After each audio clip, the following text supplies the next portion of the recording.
ہے تو خوش ہو کر کے کہتا ہے میں اس خاندان سے تعلق رکھتا ہوں جس کا نشانہ صحیح جگہ پر لگنا چاہیے اور میرا لگتا بھی۔ تو کیوں نہ آپ ان کو وہاں سے لا کر کے مکہ لے آئیں تاکہ مکے میں آپ کے حالات اچھے ہیں، آپ کے پاس پیسے ہیں، تو پرورش اچھی ہو سکتی۔ یہ بات ان کے چچا کو لگی اور انہوں نے سوچا کہ جب تک میں اپنے بھتیجے کو مکہ نہیں لاتا جب تک کسی خود سے نہیں بیٹھوں۔ چنانچہ ان کے چچا شیبہ کو لینے کے لیے مدینہ چلے گئے۔ مدینہ میں ان کے امی سے بات کی اور کہا یہاں پر پرورش کرنا اور یہاں پر بچوں کو جو ایک اچھی تعلیم چاہیے، ایک اچھا ماحول چاہیے، وہ چیزیں شاید میسر نہ ہو، اس لیے ہمارے حالات اچھے ہیں، آپ میرے ساتھ بھیج دو، وہاں پر اچھی تعلیم بھی ہوگی اور اچھے خاندان میں اچھے لوگوں میں رہیں گے تو ان کا مرتبہ بھی بڑھے گا۔ چنانچہ اب عبد المطلب چچا کا نام مطلب اس کو لے کر کے سواری پر سوار کر کے مکہ روانہ ہوتا ہے۔ پہلے زمانے میں ایک رواج تھا غلام نوکر پالنے، جس کو ہم لوگ عبد بولتے ہیں۔ تو چونکہ چھوٹا تھا اور نوکر بھی لوگ اس عمر کے رکھتے تھے کہ وہ کام کرنے میں زیادہ تیز اور ہلکے پھلکے۔ جب سواری پر سوار مطلب کے ساتھ ایک بچے کو دیکھا تو لوگوں نے سوچا کہ مطلب اپنے گھر کے لیے ایک غلام لایا، وہاں سے شیبہ کا نام عبد المطلب پڑ گیا، مطلب کا غلام۔ اب جب یہ مکہ آ گیا، مکہ آنے کے بعد یہ بچہ بڑا ہونہار تھا اور بڑا نیک تھا، خوبصورت بھی تھا، تو قائدانہ صلاحیت یعنی لوگوں کو سمجھانے کی اور ایک طرح کی قائدانہ یعنی لوگوں کو لے کر کے چلنے کی بڑی اچھی صلاحیت۔ جب اتنی اچھی صلاحیت لوگوں نے دیکھا تو سب نے بالاتفاق جو چابی پہلے مطلب کے پاس تھی کعبے کی، ان کو یعنی عبد المطلب کو چابی کعبے کی دے دی۔ اس طریقے پر عبد المطلب کعبے کے چابی بردار بن گئے، چابی رکھنے والے۔ اور یاد رکھیے کعبے کی چابی جس کے پاس بھی رہی ہے وہ بڑا معزز رہا ہے۔ کعبے کی اہمیت آج سے نہیں ہے، حضرت آدم علیہ السلام کے زمانے سے ہے، اور جس کے پاس بھی اس کی چابی جاتی تھی تو بڑا مانا جاتا ہے۔ اس طریقے پر عبد المطلب اب کعبے کی چابی بردار بن گئے اور اللہ تبارک و تعالیٰ نے اس کے مقام کو ایک غریبیت سے اٹھا کر کے ایک اونچا مقام بنا۔ اب عبد المطلب کے 10 لڑکے ہوئے، بالکل اختصار کے ساتھ، وقت کم ہے، علماء موجود ہے۔ 10 بچے ہوئے اور عبد المطلب کو یہ پتا تھا کعبے کے ارد گرد ایک کنواں تھا جس کو ہم لوگ زمزم کے نام سے جانتے ہیں، اسماعیل علیہ السلام کی گڑیے تلے نکلا تھا، لیکن وہ وقت کے ساتھ کنواں بند ہو چکا، کسی نے پتھر رکھ کر کے بند کر دیا۔ جب وہ کعبے کی چابی بردار بنے تو ان کے دماغ میں یہ بات تھی کہ کعبے کے ارد گرد پانی ہوگا تو لوگ دور سے آ کر کے کعبے کے آس پاس آباد ہو جائیں گے، اور جہاں پر پانی کی سویدھا ہو لوگ چاہتے ہیں کہ وہیں جا کر ہم آباد ہوں۔ چونکہ مکے کے اندر پانی کی بڑی اہمیت تھی تو انہوں نے کھودنا شروع کی کہ وہ کنواں نکل جائے اور لوگ آس پاس آباد ہو جائیں۔ بڑی محنتیں کی، کئی دن لگے، لیکن کہیں پر کوئی کنواں نظر نہ آیا۔ اب جب بالکل ہر طریقے سے تھک گئے تو انہوں نے ایک نظر مانی اور کہا یا اللہ اگر زمزم کا کنواں مجھے مل جاتا ہے تو اپنے 10 بیٹوں میں سے ایک کی قربانی پیش کروں۔ چنانچہ اللہ کو یہ بات پسند آئی اور محنت کرتے کرتے ایک دن انہوں اس جگہ پہنچے کہ جیسے ہی نیچے جو چٹان تھا اس کو ہٹایا کھودا تو نیچے ایک چٹان ملا، چٹان کو ہٹانا تھا کہ چشمہ جاری ہو گیا۔ یہ بات عبد المطلب کے لیے بڑی خوشی کی بات تھی اور مکہ والوں کے لیے بھی خوشی کی بات تھی کہ اتنے ڈگری سیلسیس پر کام کرنا اور اتنے ڈگری سیلسیس پر وداؤٹ واٹر زندگی گزارنا بڑی مشکل ہوا کرتی۔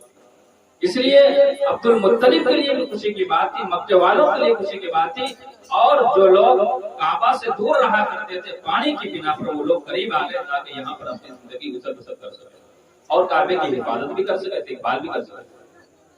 لیکن عبد المطلب ایک غم بھی تھا کیونکہ نظر مانی تھی کہ ایک بیٹے کی قربانی بن کر، اب 10 بیٹا تھا، کس کی قربانی دے؟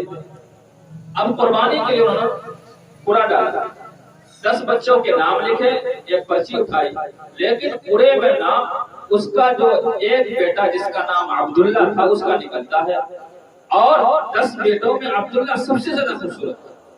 اور نام بھی عبداللہ کا نکل جاتا ہے، یعنی آپ کے والد محترم حضور پاک صلی اللہ علیہ وسلم کے والد کا نام عبداللہ، انہی کا نام نکلتا ہے۔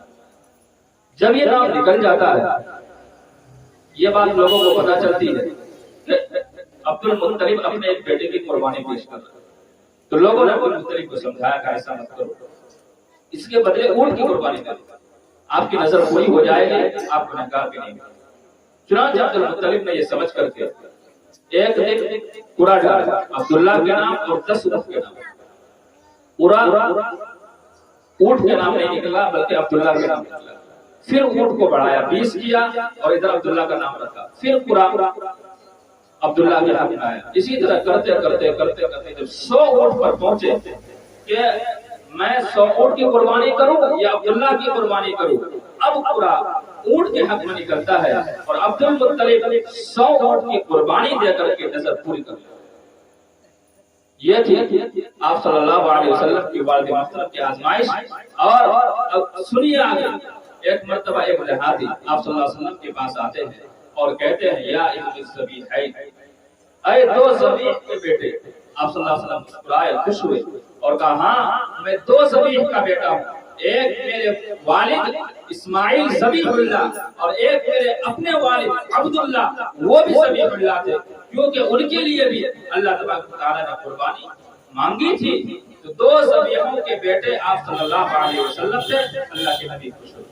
خیر، اب حضرت عبداللہ کی شادی کی باری ہے، شادی کیا جائے، اور اتنے خوبصورت ہے کہ ہر کوئی جو بھی دیکھتا سب کی یہی خواہش ہوا کرتی تھی کہ ان کی شادی، مطلب لڑکی چاہتی تھی کہ ان کی شادی ہم سے ہو جائے۔ لیکن آپ صلی اللہ علیہ وسلم کے سامنے جب یہ بات رکھی گئی تو آپ نے فرمایا جو ہمارے بڑے فیصلہ کریں گے وہی ہو۔ چنانچہ آپ کے دادا نے آپ کے لیے عبداللہ کے لیے لڑکی کا انتخاب کیا اور وہ مدینے میں کیا۔ مدینے میں جس قبیلے میں آپ صلی اللہ علیہ وسلم کی ماں کا انتخاب کیا اس قبیلے کا نام تھا قبیلہ زہرہ۔ یہ مدینے میں قبیلہ تھا، وہاں پر عبد المطلب نے ایک لڑکی کا انتخاب کیا جس کا نام تھا آمنہ۔ شادی کی عمر کیا تھی؟ آپ صلی اللہ علیہ وسلم کی عمر تقریباً 18 سال اور بیوی آمنہ کی عمر تقریباً 16 سال۔ اب یہ شادی ہو جاتی ہے اور آپ کو پتا ہے جب شادی ہو جائے تو میاں بیوی میں محبت بہت اونچائی تک، بلکہ شروع میں محبت زیادہ ہوا کرتی، اور جتنے بھی حضرات ہیں اس کو اچھی طرح محسوس بھی کرتے ہیں۔ تو جیسے ہی دونوں کی شادی ہوئی دونوں میں محبتیں بڑھی اور اس کے بعد آزمائش اب شروع ہوتی ہے۔ ابھی شادی کو صرف 6 ماہ ہوئے۔ عبداللہ کا گھرانہ اتنا فائنینشیلی مضبوط نہیں تھا، پیسے کی ضرورت تھی، گھر کو چلانے کے لیے خرچ کی ضرورت تھی۔ تو حضرت عبداللہ نے سوچا اسی وقت جب 6 ماہ شادی کو گزرے ایک قافلہ مکے سے ملک شام کی تجارت کے لیے جا رہا تھا، تو حضرت عبداللہ نے سوچا کیوں نہ میں بھی اس قافلے کے ساتھ شریک ہو جاؤں اور بزنس جو بھی کچھ سامان لے کر کے جائیں وہاں بیچ دیں گے اور وہاں سے جو سامان لائیں گے وہ مکے کے بازار میں بیچ دیں گے، اس طرح منافع ہو جائے گا اور ہمارا گھر کا خرچہ بھی اچھا چلے گا۔ یہ سوچ کر کے یہ بات اپنے بیوی حضرت آمنہ سے کہتے ہیں کہ میں یہ سوچ رہا ہوں کہ اب تو شادی ہو چکی ہے، خرچے کے لیے کچھ ضروریات بھی ہے، اس ضروریات کو پورا کرنے کے لیے اس بزنس یا اس سفر کے اندر شریک ہونا ضروری ہے۔ بی بی آمنہ غمزدہ ہوئی، اور کیوں نہ ہو جس کی شادی ابھی 16 اور 18 سال دونوں کی عمر دیکھیے، اتنی کم عمر میں اتنی جب شادی ہوئی ہے اور مرحلہ بھی بالکل گرم جوشی کا ہے، ابھی 6 ماہ ہوئے، اس عورت پر یا اس ماں پر کیا گزرتی ہوگی کہ ابھی کچھ ہی دن گزرے ہیں اور اب جدائیگی ہے۔ اور پہلے زمانے کا سفر آج کی طرح نہیں ہوتا تھا، آج ٹیلی فون بھی ہے، کہاں بھی گئے فون کر دیا ہم یہاں جو پہنچے اور ٹھیک ٹھاک۔ پہلے زمانے کا سفر 2 دن کا نہیں، مہینوں کا، سالوں کا وقت۔ لوگ زمینی سطح پر سفر کرتے تھے، اونٹ کے ذریعے، کبھی پیدل چلتے تھے، اور یہ سفر جب جاتا تھا تو واپسی کا انتظار نہیں ہوتا تھا کہ واپس بھی آئیں گے، تو راستے میں بہت زیادہ مصیبتیں اٹھانی پڑتی تھی۔ اس لیے بی بی آمنہ کے لیے یہ خبر اس کے پیروں تلے نکلنے سے کم نہ تھا، لیکن بی بی آمنہ بھی